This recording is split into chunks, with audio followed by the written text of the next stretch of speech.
ನಮಸ್ಕಾರ ಚಾಂಪಿಯನ್ಸ್. ಎಲ್ಲರೂ ಚೆನ್ನಾಗಿದ್ದೀರಲ್ಲ?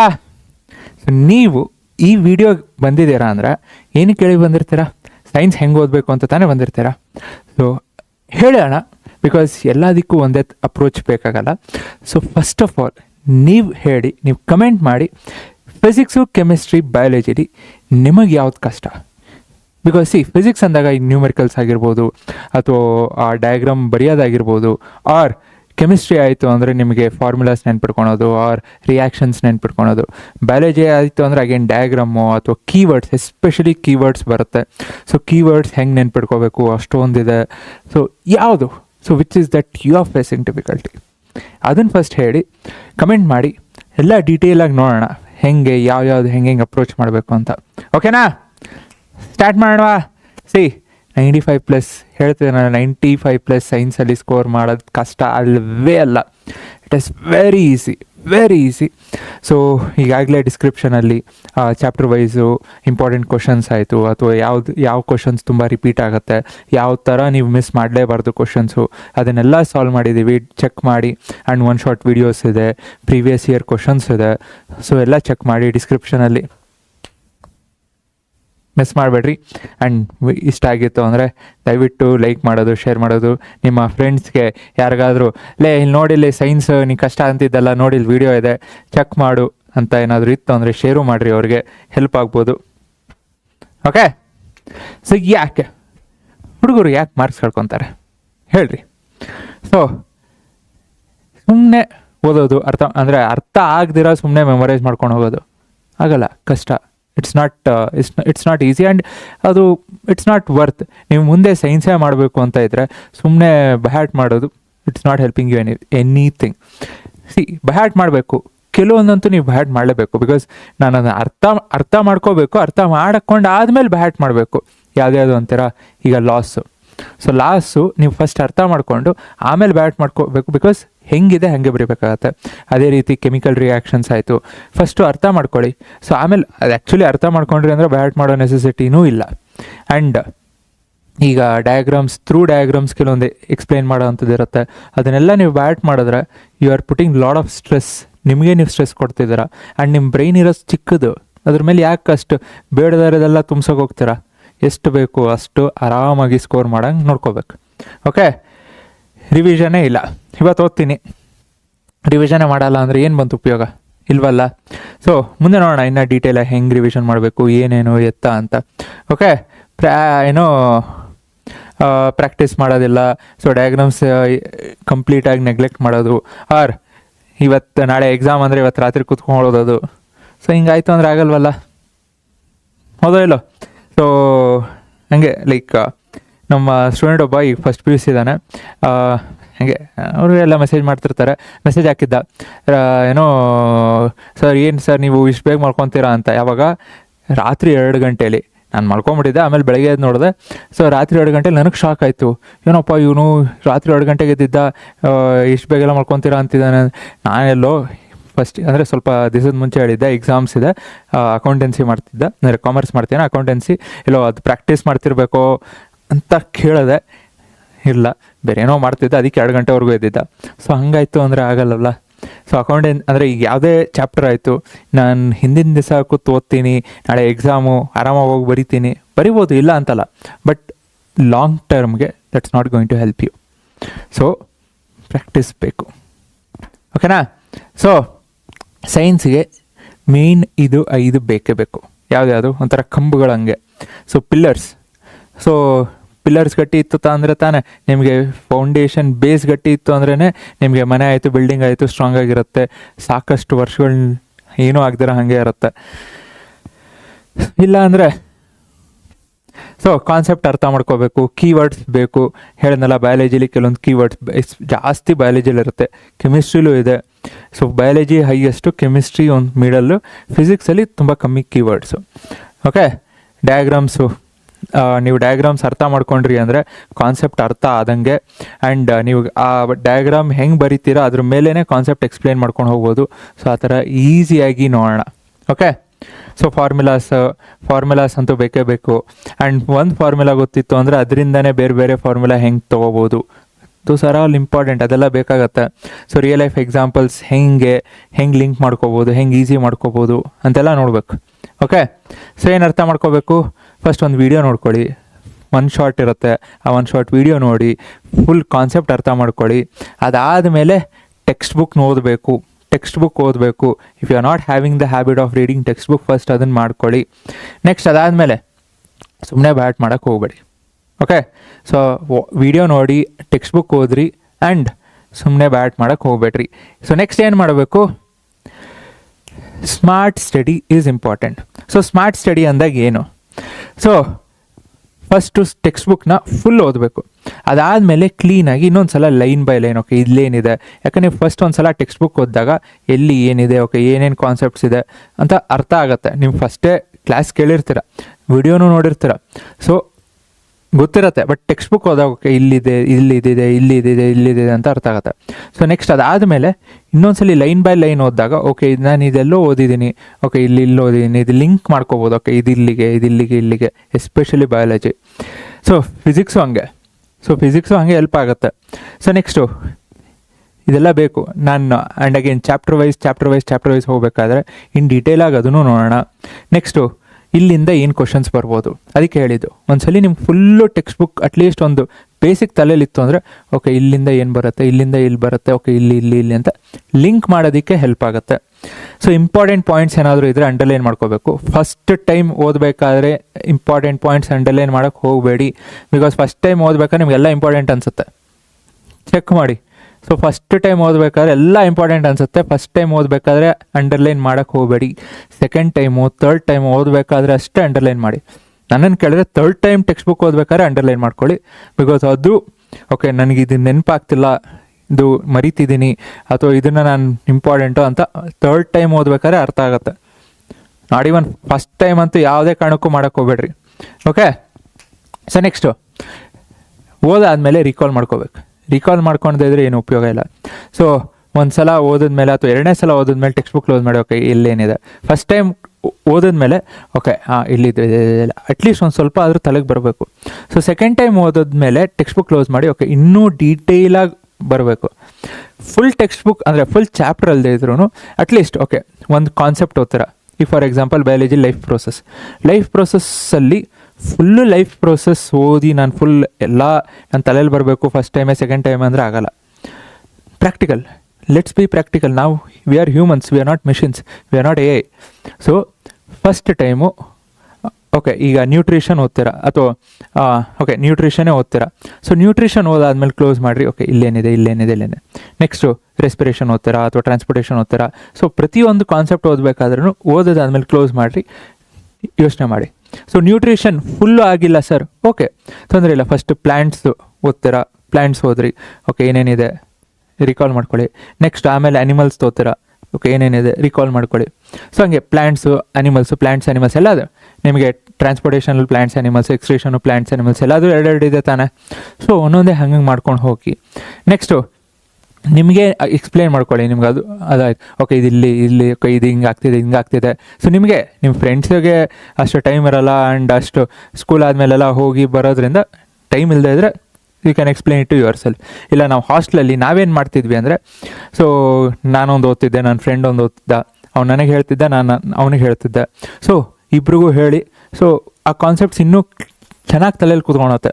ಬಿಕಾಸ್ ನಾವು ಹಾಸ್ಟೆಲಲ್ಲಿದ್ವಿ and that used to help us, literally ತುಂಬಾ ಹೆಲ್ಪ್ ಆಯಿತು. ಸೊ ವೀಕ್ ಏರಿಯಾಸ್ ಏನೇನಿದೆ ಫಿಕ್ಸ್ ಮಾಡ್ಕೊಳ್ಳಿ. ನೆಕ್ಸ್ಟು ನೋಟ್ಸ್ ಮಾಡ್ಕೋಬೇಕು. ಸೊ ಹೇಳಿದ್ನಲ್ಲ ಫಸ್ಟ್ ಟೈಮ್ ಓದಬೇಕಾದ್ರೆ ಅಲ್ಲ. ಸೊ ಡೆಫಿನೇಷನ್ಸು ನೀವು ಮಾಡ್ಕೊಳಂಗಿದ್ರೆ ಮೇಯ್ನ್ ಫಾರ್ಮುಲಾ ಬುಕ್ ಬೇಕು, ಕೆಮಿಕಲ್ ಈಕ್ವೇಷನ್ಸು ಇದೆಲ್ಲ ನಮ್ಮ ಹತ್ರ ಫ್ಲ್ಯಾಶ್ ಕಾರ್ಡ್ಸ್ ಇದೆ, ಬೇಕಾ ವಾಟ್ಸಪ್ ಗ್ರೂಪಿಗೆ ಜಾಯ್ನ್ ಆಗಿರಿ. ಸೊ ಅಲ್ಲಿ ಶೇರ್ ಮಾಡ್ತಿರ್ತೀವಿ ಚಾಪ್ಟರ್ ವೈಸು. ಓಕೆ, ಡಯಾಗ್ರಾಮ್ಸ್ ಆಯಿತು, ಕೀವರ್ಡ್ಸ್ ಆಯಿತು, ಇದೆಲ್ಲ ಹೈಲೈಟ್ ಮಾಡ್ಕೋಬೇಕು, ಹೇಳಿದ್ದೀನಿ ಯಾವಾಗ ಏನು ಅಂತ. ನೆಕ್ಸ್ಟು ಇಮಿಡಿಯೇಟಾಗಿ ಪ್ರಾಕ್ಟೀಸ್ ಮಾಡಬೇಕು. ಸೊ ಟೆಕ್ಸ್ಟ್ ಬುಕ್ ಕ್ವಶನ್ಸ್ ಏನಿದೆ ಮಾಡಲೇಬೇಕು, ಮಿಸ್ ಮಾಡಬೇಡ್ರಿ. ಬಿಕಾಸ್ ಅಗೇನ್ ಸಾಕಷ್ಟು ಹುಡುಗರು ಟೆಕ್ಸ್ಟ್ ಬುಕ್ ಕ್ವಶನ್ಸೇ ನೋಡ್ಕೊಂಡಿರಲ್ಲ. ಎಕ್ಸಾಮ್ ಹತ್ರ ಬಂದರೂ ಟೆಕ್ಸ್ಟ್ ಬುಕ್ ಕ್ವಶನ್ಸ್ ನೋಡಿಲ್ಲ.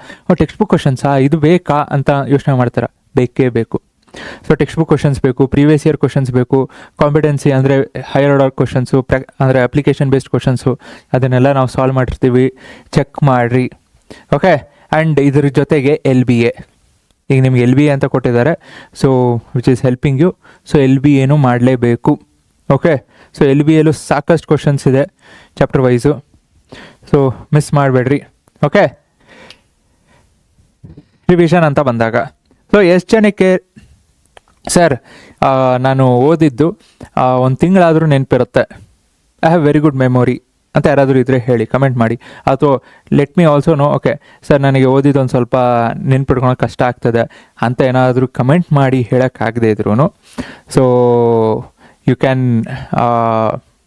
ಕ್ಯಾನ್ ಮೇಲ್ ಬರಿಬೋದು, ಸೊ ದಟ್ ಹೆಂಗೆ ರೀಚ್ ಔಟ್ ಆಗ್ಬೋದು ಅಂತಲೂ ನೋಡ್ತೀವಿ, because we want to help you as much as possible. Okay, so first ಓದ್ತೀರಾ ಹೇಳಿದ್ನಲ್ಲ, ಅದಾದಮೇಲೆ ಸೆಕೆಂಡ್ ಏನೋ ಥರ್ಡ್ ಏನೋ ರಿವಿಷನ್ ಬೇಕು. ಇನ್ ಕೇಸ್ ನನಗೆ ನೆನಪು ಉಳಿತಿಲ್ಲ ಅನ್ನೋರಿದ್ರು, ಸೊ ಸೆಕೆಂಡ್ ಡೇ ರಿವಿಷನ್ ಬೇಕು. ಅದಾದಮೇಲೆ 1 ವಾರ ಬಿಟ್ಟು ರಿವೈಸ್ ಮಾಡಿರಿ, ಯಾವುದೋ ರಜಾ ಬರುತ್ತೆ ಅಥವಾ ಸಂಡೇ ಬರುತ್ತೆ, ರಿವೈಸ್ ಮಾಡಿರಿ. ನೆಕ್ಸ್ಟ್ ಅದಾದಮೇಲೆ ಒಂದು 15 ದಿನಕ್ಕೋ ಒಂದು 20 ದಿನಕ್ಕೋ ಮತ್ತು ಅದೇ ರಿವಿಷನ್ ಬೇಕು. ಸೊ ಅದಾದಮೇಲೆ ಎಕ್ಸಾಮ್ ನಿಮ್ಗೇನು FA1 ಬರುತ್ತೆ ಅಥವಾ ಎಕ್ಸಾಮ್ಸ್ ಬರುತ್ತೆ, ಅದಕ್ಕಿಂತ ಮುಂಚೆ ಇನ್ನೊಂದು ಸಲ ಓದಿದ್ರು you should be able to do lot better. So ಇಷ್ಟು ರಿವಿಷನ್ ಆಗಿಲ್ಲ ಅಂದರೆ ಇಟ್ಸ್ ಡಿಫಿಕಲ್ಟ್, ತಲೆಯಲ್ಲಿರಲ್ಲ, ಆಬ್ವಿಯಸ್ಲಿ ಮರ್ತೋಗಿರ್ತೀರ. ಸೊ ಏನಾಗುತ್ತೆ, ಮತ್ತು ಸ್ಟಾರ್ಟಿಂಗಿಂದ ಓದಬೇಕು, ಮತ್ತು ನೆನ್ಪಿಡ್ಕೊಳಕ್ಕೆ ಕಷ್ಟ ಆಗುತ್ತೆ. ಸೊ ಹಂಗೆ ಮಾಡೋಕ್ಕೆ ಹೋಗಬೇಡಿ. ಓಕೆ, ಸೊ ರಿವಿಷನ್ ಬೇಕು, ಸ್ಪೇಸ್ಡ್ ಇಂಟರ್ವೆನ್ಷನಲ್ಲಿ ರಿವಿಷನ್ಸ್ ಬೇಕಾಗತ್ತೆ.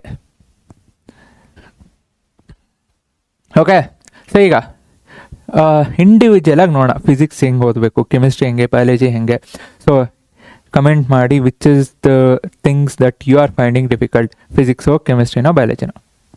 ಓಕೆ, ಸೊ ಒಂದು ಫಾರ್ಮುಲಾ ಬುಕ್ ಬೇಕು, ಯೂನಿಟ್ಸ್ ಬರೀಬೇಕು ಕ್ಲೀನ್, ಬಿಕಾಸ್ ಯೂನಿಟ್ಸು ಫಾರ್ಮುಲಾಸ್ ಇದೆಲ್ಲ ಇಂಪಾರ್ಟೆಂಟು. ಆ್ಯಂಡ್ ಅದ್ರ ಜೊತೆಗೆ SI ಯೂನಿಟ್ಸ್ ಹೇಳೋನಲ್ಲ ಬೇಕೇ ಬೇಕು. ಸೊ ಪ್ರತಿದಿನ 3 ಅಲ್ಲದೆ ಇದ್ದರೂ ಅಟ್ಲೀಸ್ಟ್ 1-2 ಆದರೂ ನ್ಯೂಮರಿಕಲ್ ಸಾಲ್ವ್ ಮಾಡಿರಿ. ನಿಮಗೆಲ್ಲ ಬರುತ್ತೆ, ಒಂದು ಎಲೆಕ್ಟ್ರಿಸಿಟಿಲಿ ಬರುತ್ತೆ, ಇನ್ನೊಂದು ಲೈಟಲ್ಲಿ ಬರುತ್ತೆ. ಸೊ ಇದು 2 ಚಾಪ್ಟರ್ ಬಿಟ್ಟರೆ ಎಲ್ಲೂ ಬರೋಲ್ಲ. ಯಾಕೆ ಹೇಳ್ತಿದ್ದೀನಿ ಅಂದರೆ, ಮುಂದೆ ನೀವು ಸೈನ್ಸೇ ಮಾಡೋರಿದ್ದರೆ 3 ಅಲ್ಲ 5 ದಿನಕ್ಕೆ 5 ಮಾಡಬೇಕಾಗತ್ತೆ. ಆ್ಯಂಡ್ ಹೈಯರ್ ಆರ್ಡರ್ ಕ್ವಶನ್ಸ್ ತೊಗೊಂಡು ಸಾಲ್ವ್ ಮಾಡಿ. Because if you are seriously looking at ನಾನು ಫಸ್ಟ್ ಇಯರ್ ಸೈನ್ಸ್ ಅಂದರೆ first year second year science ಮಾಡ್ತೀನಿ ಅಂತ ಇದ್ದರೆ, ಬಿಕಾಸ್ ಅಲ್ಲಿಗೆ ಬಂದಾಗ ದಿನಕ್ಕೆ ನೀವು ಮಿನಿಮಮ್ 10 ಕ್ವಶನ್ ಸಾಲ್ವ್ ಮಾಡಬೇಕು. ಆ್ಯಂಡ್ ಫಿಸಿಕ್ಸ್ ಒಂದರಲ್ಲೇ ಇರಲ್ಲ, ಕೆಮಿಸ್ಟ್ರಿಲೂ ನಿಮ್ಮ ನ್ಯೂಮರಿಕಲ್ಸ್ ಅಂತ ಬರುತ್ತೆ. ಸೊ ಈಗಿಂದನೇ ಪ್ರಾಕ್ಟೀಸ್ ಮಾಡ್ಕೊಳ್ಳಿ, ಟೈಮ್ ಇದೆ, ಯಾಕೆ ವೇಸ್ಟ್ ಮಾಡಬೇಕು. ಆ್ಯಂಡ್ ಸಿಲೆಬಸ್ ಹೆಂಗೆ ಚೇಂಜ್ ಆಗುತ್ತೆ ಗೊತ್ತಿಲ್ಲ, ಬಟ್ ಈಗಿರೋ 10th ಸಿಲೆಬಸ್ಸು 12th ಸೊ ಮುಂದೆ ಚೇಂಜ್ ಆಗುತ್ತೆ, ಬಟ್ ಹೇಳ್ತಿರೋದು. ಸೊ ಗ್ರಾಫ್ಸು ಡಯಾಗ್ರಾಮ್ಸು ಹೆಂಗೆ ಬರುತ್ತೆ ಫಿಸಿಕ್ಸಲ್ಲಿ, ಓಕೆ VI ಗ್ರಾಫ್ ಬರುತ್ತೆ, ಓಕೆ V ಎಲ್ಲಿದೆ, I ಎಲ್ಲಿದೆ, X ಆ್ಯಕ್ಸಿಸಲ್ಲಿ ಏನಿದೆ, Y ಆ್ಯಕ್ಸಿಸಲ್ಲಿ ಏನಿದೆ, ಹಾಕಿದಾಗ ರೆಸಿಸ್ಟೆನ್ಸ್ ಬರುತ್ತೆ. ಇಂಟರ್ಚೇಂಜ್ ಆದರೆ ನಿಮಗೆ ಕಂಡಕ್ಟೆನ್ಸ್ ಆಗುತ್ತೆ. ಸೊ ಅದೆಲ್ಲ ನಾನು ಅಪ್ಲಿಕೇಶನ್ ಬೇಸ್ಡ್ ವೀಡಿಯೋಸಲ್ಲೆಲ್ಲ ಡಿಟೇಲಾಗಿ ಹೇಳಿದ್ದೇನೆ, ಬಿಕಾಸ್ ಗ್ರಾಫ್ ಹೆಂಗೆ ಚೇಂಜ್ ಆದಾಗ ಏನಾಗುತ್ತೆ ಬೇಕು. ಈಗ ರೆಸಿಸ್ಟೆನ್ಸ್ ಗ್ರಾಫ್ ಅಂತ ಬಂದಾಗ, ಸೊ ರೆಸಿಸ್ಟೆನ್ಸ್ ಗ್ರಾಫ್ ಏನಾದರೂ ಚೇಂಜ್ ಆಯಿತು, ಸೊ ಹೈಯರ್ ರೆಸಿಸ್ಟೆನ್ಸ್ ಯಾವುದು, ಲೋ ರೆಸಿಸ್ಟೆನ್ಸ್ ಯಾವುದು, ಇದೆಲ್ಲ ಬೇಕು. ಓಕೆ, ಸೊ ಕೆಮಿಸ್ಟ್ರಿ ಅಂತ ಬಂದಾಗ ಈಕ್ವೇಷನ್ಸ್ ಪ್ರತಿದಿನ ಪ್ರಾಕ್ಟೀಸ್ ಮಾಡಲೇಬೇಕು. ಸೊ ಅದು ಕಮೆಂಟ್ ಮಾಡಿ, ದಿನಕ್ಕೆ ಎಷ್ಟು ಈಕ್ವೇಷನ್ಸ್ ನೀವು ಪ್ರಾಕ್ಟೀಸ್ ಮಾಡ್ತಿದ್ದೀರಾ ಅಂತ. ಎಷ್ಟು ಈಕ್ವೇಷನ್ಸ್ ಬರೆಯೋದು, ಬರೆದು ಪ್ರಾಕ್ಟೀಸ್ ಮಾಡಿ. ಸೊ ಬರೆದು ಪ್ರಾಕ್ಟೀಸ್ ಮಾಡೋದಕ್ಕಿಂತ ಮುಂಚೆ ಫಸ್ಟ್ ಅರ್ಥ ಮಾಡ್ಕೊಳ್ಳಿ. ಸೊ ಹೆಂಗೆ ಅಂತೀರ, ಸೊ ಈಗ ನಿಮಗೆಲ್ಲ ಚೆನ್ನಾಗೇ ಗೊತ್ತು. ಈಗ ಯಾವುದೋ ಒಂದು ಸಿಂಪಲ್ ಈಕ್ವೇಷನ್ನೇ ತೊಗೊಳ್ಳೋಣ. ಯಾವುದು ಯಾವುದಿದೆ ಯಾವುದೋ ಒಂದು ತೊಗೊಳ್ರಿ. ಈಗ ಆಕ್ಸಿಡೇಷನ್ ರಿಯಾಕ್ಷನ್ನು ಆರ್ ಆಕ್ಸಿಡೇಷನ್ ರಿಯಾಕ್ಷನ್ ಬೇಡ, redox reactions. Best example redox reaction ಅಂದಾಗ ಜಿಂಕ್ ಆಕ್ಸೈಡ್ ಇದೆ. ಸೊ ಈ ಜಿಂಕ್ ಆಕ್ಸೈಡ್ಗೆ ನಾವು ಕಾರ್ಬನ್ ಪಾಸ್ ಮಾಡ್ತೀವಿ. ಕಾರ್ಬನ್ ಪಾಸ್ ಮಾಡಿದಾಗ ಏನಾಗುತ್ತೆ, ಸೊ ಏನಾಗುತ್ತೆ ಅಂದರೆ, ಸೊ ನಿಮಗೆ ಕಾರ್ಬನ್ ಮೊನಾಕ್ಸೈಡ್, ಸೊ ಕಾರ್ಬನ್ಗೆ ಏನಾಗ್ತಿದೆ, ಆಕ್ಸಿಜನ್ ಬಂದು ಅಣ್ಣ ಬಾ ಇಲ್ಲಿ ನಾವು ನೀವು ಫ್ರೆಂಡ್ ಮಾಡ್ಕೊಳ್ಳೋಣ ಅಂತ ಕಾರ್ಬನ್ನು ಆಕ್ಸಿಜನ್ನ ಕರ್ಕೊತಿದೆ. ಎಲ್ಲಿಂದ ಕರ್ಕೊತಿದೆ, ಜಿಂಕ್ ಆಕ್ಸೈಡಲ್ಲಿ ಆಗಲೇ ಆಕ್ಸಿಜನ್ ಇದೆ. ಸೊ ಅದನ್ನು ಬಿಟ್ಟು ನೀನು ಜಿಂಕ್ ಜೊತೆ ಬೇಡ, ನನ್ನ ಜೊತೆ ಚೆನ್ನಾಗಿರ್ತೀಯ ಅಂತ ಹೇಳಿ ಕಾರ್ಬನ್ ಕರ್ಕೊತಿದೆ. ಸೊ ಜಿಂಕ್ ಏನಾಯಿತು, ಒಬ್ಬಂಟಿ ಆಯಿತು, ಹೌದಾ ಇಲ್ಲ? ಸೊ ಈ ರಿಯಾಕ್ಷನ್ನು ನೀವು ಅರ್ಥ ಮಾಡ್ಕೊಂಡ್ರಿ ಅಂದರೆ, ಸೊ ಆ್ಯಂಡ್ ಅಗೇನ್ ಇಲ್ಲಿ ಏನೇನು ಬರುತ್ತೆ, ಯಾವ್ದು ಆಕ್ಸಿಡೈಸ್ ಆಗ್ತಿದೆ, ಯಾವ್ದು ರೆಡ್ಯೂಸ್ ಆಗ್ತಿದೆ. ಸೊ ಆಕ್ಸಿಡೈಸ್ ಆಗ್ತಿರೋದು ಯಾವುದು, ಕಾರ್ಬನ್ನು. ಸೊ ರೆಡ್ಯೂಸ್ ಆಗ್ತಿರೋದು ಯಾವುದು, zinc oxide. So this A redox reaction. ಇದು ನಿಮಗೆ ಫಸ್ಟ್ ಚಾಪ್ಟ್ರಿಗೆ ಬರುತ್ತೆ. ನೀವು ಚೆನ್ನಾಗಿ ಅರ್ಥ ಮಾಡ್ಕೊಂಡಿದ್ರಿ ಅಂದರೆ ಥರ್ಡ್ ಚಾಪ್ಟ್ರಲ್ಲಿ ಓದಬೇಕಾದ್ರೂ ನಿಮಗೆ ಈಸಿ ಆಗುತ್ತೆ, ಬಿಕಾಸ್ ಸೇಮ್ ರಿಯಾಕ್ಷನ್ ಇದೆ. ಸೊ ಅರ್ಥ ಮಾಡ್ಕೊಂಡ್ರೆ ಎಷ್ಟು ಯೂಸಸ್ ಆಗುತ್ತೆ ನೋಡಿರಿ, ಬ್ಯಾಟ್ ಮಾಡ್ಕೋಬೇಕಾಗಿಲ್ಲ. ಸೊ ಇನ್ನೊಂದು ಕಡೆ ಏನೋ ಹೆಲ್ಪ್ ಆಗುತ್ತೆ. So this is very important. Okay, so ಅದಕ್ಕೆ ಅರ್ಥ ಮಾಡ್ಕೊಂಡು ಹೋದ್ರಿ. ಸೊ ಬಯಾಲಜಿಲಿ ಅಂತ ಬಂದಾಗ ಟೆಕ್ಸ್ಟ್ ಬುಕ್ ಒಂದು ಸಲ ಅಲ್ಲ, ನೀವು 5 ಸಲ ಓದಿದ್ರೂ ಇಂಪಾರ್ಟೆಂಟೆ. ಬಿಕಾಸ್ ಬಯಾಲಜಿಲಿ ಎಲ್ಲಿಂದ ಹೆಂಗೆ ಬರುತ್ತೆ ಅಂತ ಹೇಳೋಕ್ಕಾಗಲ್ಲ, especially 1 marks. And 2 marks 3 marks ಬರೀಬೇಕಾದ್ರೆ ಪಾಯಿಂಟ್ಸ್ ಬರೆಯೋದನ್ನು ನೀವು ಪ್ರಾಕ್ಟೀಸ್ ಮಾಡಬೇಕು. ಅಂದರೆ ಪ್ರಾಕ್ಟೀಸ್ ಅಂದರೆ ಏನು, ಬರ್ದು ಅಂತಲ್ಲ. ಓಕೆ, ಈಗ ಫೋಟೋಸಿಂಥಸಿಸ್ ಆಗಬೇಕಾದ್ರೆ ಏನೇನಾಗುತ್ತೆ, ಓಕೆ, ಆಕ್ಸಿಜನ್ನು, ಕಾರ್ಬನ್ ಡೈಆಕ್ಸೈಡ್. ಓಕೆ, ನೆಕ್ಸ್ಟು ಅಥವಾ ಪ್ಲ್ಯಾಂಟ್ಸಲ್ಲಿ ಈಗ ಲೀವ್ಸಲ್ಲಿ ಓದಿದ್ದೀರ ಲೈಫ್ ಪ್ರೊಸೆಸ್ಸಲ್ಲಿ. So absorption of light, next ಏನೋ ಇರೋ ವಾಟರ್ ಮಾಲಿಕ್ಯೂಲು ಬ್ರೇಕ್ ಡೌನ್ ಆಗುತ್ತೆ, ಆಕ್ಸಿಡೈಸ್ ಆಗುತ್ತೆ. ನೆಕ್ಸ್ಟ್ ಅದಾದಮೇಲೆ ಬೇರೆ ಪ್ರೊಸೆಸ್ಸು. ಇದೆಲ್ಲ ನೀವು ಪಾಯಿಂಟ್ ವೈಸ್ ಬರ್ಕೊಂಡು ಹೋದ್ರಿ ಅಂದರೆ it becomes easier. And evaluation ಮಾಡ್ಬೇಕಾದ್ರೆ ಟಕ್ ಒಂದೇ ಹಿಂಗೆ ಟಿಕ್ ಬರುತ್ತೆ. ಟಿಕ್ ಬರದೇ ಇದ್ರೂ ಮಾರ್ಕ್ಸ್, ಫುಲ್ ಮಾರ್ಕ್ಸ್ ಬರುತ್ತೆ. ಸೊ ಪಾಯಿಂಟ್ಸ್ ಕ್ಲಿಯರಾಗಿರಬೇಕು. ಓಕೆ, ಸೊ ಆ್ಯಂಡ್ ಡಯಾಗ್ರಾಮ್ ಬರೀರಿ. ಸೊ ಡಯಾಗ್ರಾಮ್ ಬರೋದ್ರಿ ಅಂದರೆ ಈಗ ಹಾರ್ಟ್ ಡಯಾಗ್ರಾಮ್ ಬರೀತೀರಾ. ಸೊ ಎಲ್ಲರೂ you are here in my heart. So heart diagram ಬರೆದಾಗ ಓಕೆ, ಸೊ ಏಟ್ರಿಯಮಲ್ಲಿ ಏನಾಗುತ್ತೆ, ಬ್ಲಡ್ ಎಲ್ಲಿಂದ ಎಲ್ಲಿಗೆ ಹೋಗುತ್ತೆ, ವೆಂಟ್ರಿಕಲ್ಸಲ್ಲಿ ಹೆಂಗೆ ಬರುತ್ತೆ. ಸೊ ಏಟ್ರಿಯಮಲ್ಲಿ ಹೋಗಬೇಕಾದ್ರೆ ತಿಕ್ ವಾಲ್ಸ್ ಇರುತ್ತೆ. ಓಕೆ, ಏಟ್ರಿಯಮ್ ಎಲ್ಲ ಪಾರ್ಟ್ಸ್ಗೂ ಹೋಗುತ್ತೆ. ಸೊ ನೆಕ್ಸ್ಟ್ ವೆಂಟ್ರಿಕಲ್ಸಿಂದ ಎಲ್ಲ ಪಾರ್ಟ್ಸಿಂದ ಲೋವರ್ ಬರುತ್ತೆ, ಅಪ್ಪರ್ ಬರುತ್ತೋ, ಅಥವಾ ಲಂಗ್ಸಿಗೆ ಹೆಂಗೆ ಹೋಗುತ್ತೆ, ಸೊ ಲಂಗ್ಸಿಂದ ಹೆಂಗೆ ಬರುತ್ತೆ. ಸೊ ಇದೆಲ್ಲ ನೀವು ಒಂದೇ ಡಯಾಗ್ರಾಮಿಂದ ಕನೆಕ್ಟ್ ಮಾಡ್ತಾ ಹೋಗ್ಬೋದು. ಓಕೆ, ನೆಕ್ಸ್ಟು ಟೆಕ್ಸ್ಟ್ ಬುಕ್ ಬೇಕು, ಎಲ್ಲ ನಿಮಗೆಲ್ಲ ಬೈಬಲ್ ಆಗಿರ್ಬೋದು, ಕುರಾನ್ ಆಗಿರ್ಬೋದು, ರಾಮಾಯಣ ಮಹಾಭಾರತ ಆಗಿರ್ಬೋದು, ಎಲ್ಲ ನಿಮ್ಮ ಟೆಕ್ಸ್ಟ್ ಬುಕ್ಕೆ. Okay, so previous year questions ಬೇಕೇ ಬೇಕು, ನಾವು ಮಾಡ್ತೀವಿ. ಸೊ ಕೀವರ್ಡ್ಸ್ ಬೇಕು. ಸೊ ಕೀವರ್ಡ್ಸು ಚಾಪ್ಟರ್ ವೈಸ್ ಏನೇನು ಅಂತಲೂ ಹೇಳ್ತೀವಿ. ಸೊ ಪ್ರಾಕ್ಟೀಸ್ ಮಾಡಿರಿ, ಪ್ರತಿದಿನ ಬರೆಯೋದು. ಸೊ ರಿವೈಸ್ ಮಾಡಬೇಕು, ಹೊಸ ಓದಬೇಕು, ಅಥವಾ ಇರೋದನ್ನೇ ಇನ್ನೊಂದು ಸಲ ರಿವೈಸ್ ಮಾಡ್ತೀರಾ, ರೀಕಾಲ್ ಮಾಡ್ಕೊಳ್ಳಿ. ನೆಕ್ಸ್ಟು ಯಾವಾಗಾದರೂ ಒಂದು ಸಲ ಚಾಪ್ಟರ್ ವೈಸ್ ಟೆಸ್ಟ್ ತೊಗೊಳ್ಳೇಬೇಕು. ಓಕೆ, ಸೊ ಎಕ್ಸಾಮ್ ದಿನ ಫಸ್ಟು ಏನಿದೆ ಓದಬೇಕು, ಈಸಿ ಏನಿದೆ ಅದರಿಂದ ಸ್ಟಾರ್ಟ್ ಮಾಡಿರಿ. ಎಲ್ಲ ಬರೆದಾದ್ಮೇಲೆ ಕೀವರ್ಡ್ಸ್ ಅಂಡರ್ಲೈನ್ ಮಾಡಬೇಕು, ಡಯಾಗ್ರಾಮ್ಸ್ನ ಕ್ಲೀನಾಗಿ ಬರೀಬೇಕು. ಸೊ ಲಾಸ್ಟಿಗೆ ಟೈಮ್ ಹಿಡ್ಕೋಬೇಕು, ಚೆಕ್ ಮಾಡ್ಕೊಳೋದಕ್ಕೆ ಬೇಕೇ ಬೇಕು. ಸೊ ಇದು ಹೇಳಿದ್ದೀನಿ ಕಾಮನ್ ಮಿಸ್ಟೇಕ್ಸ್ನ, ಅದನ್ನು ಮಾಡೋಕ್ಕೆ ಹೋಗ್ಬೇಡ್ರಿ. ಆ್ಯಂಡ್ ಏನು ಸಕ್ಸಸ್ ಫಾರ್ಮುಲಾ ಅಂದರೆ ಎಲ್ಲ ಈಗ ಹೇಳ್ದಂಗೆ ಅರ್ಥ ಮಾಡ್ಕೋಬೇಕು, ರಿವೈಸ್ ಮಾಡ್ಕೋಬೇಕು, ಪ್ರಾಕ್ಟೀಸ್ ಮಾಡಿ ಬರೀರಿ. ಆ್ಯಂಡ್ 95+ ಅಲ್ಲ, 100 ಯಾಕೆ ಬರಲ್ಲ ನೋಡಿ. 100 ಅಂದರೆ ಏನೂ ಮಿಸ್ಟೇಕ್ ಮಾಡಿದ್ರೆ ಅದು ಪಾಸಿಬಲ್. ಬಟ್ 95+ ಏನೂ ಕಷ್ಟ ಅಲ್ಲ, ಏನೂ ಕಷ್ಟ ಅಲ್ಲ. ಓಕೆ, ಸೊ ಕಷ್ಟಪಟ್ಟು ಓದೋದಲ್ಲ, ಸ್ಮಾರ್ಟಾಗಿ ಓದಬೇಕು. ಸೊ ಅದಕ್ಕೆ ಚಾನಲ್ನ ಫಾಲೋ ಮಾಡಿ. ಆ್ಯಂಡ್ ಇಷ್ಟ ಆಗಿತ್ತು ಅಂದರೆ ಲೈಕ್ ಮಾಡಿ, ಶೇರ್ ಮಾಡಿ, ಸಬ್ಸ್ಕ್ರೈಬ್ ಮಾಡಿರಿ, ನಿಮ್ಮ ಫ್ರೆಂಡ್ಸ್ಗೂ ಹೇಳ್ರಿ. ಸೊ ನೋಡು, ಫಾಲೋ ಮಾಡು. ಬಿಕಾಸ್ 95+ ಬರಬೇಕು ಅಂದರೆ there are some easy things. ಕಷ್ಟಪಡೋದಲ್ಲ, ಸ್ಮಾರ್ಟ್ ವರ್ಕ್ ಬೇಕು. ಓಕೆನಾ? Will be there with you. So will also be there with us ಎಕ್ಸಾಮ್ಸ್ವರೆಗೂ, ಎಕ್ಸಾಮ್ಸ್ ಆದಮೇಲೂ. So that's it. Bye, take care, thank you. ಜೈ ಹಿಂದ್, ಜೈ ಕರ್ನಾಟಕ. ಏನಾದರೂ ಇದ್ದರೆ ಹೇಳ್ರಿ, ಕಮೆಂಟ್ ಮಾಡಿರಿ. Thank you, bye.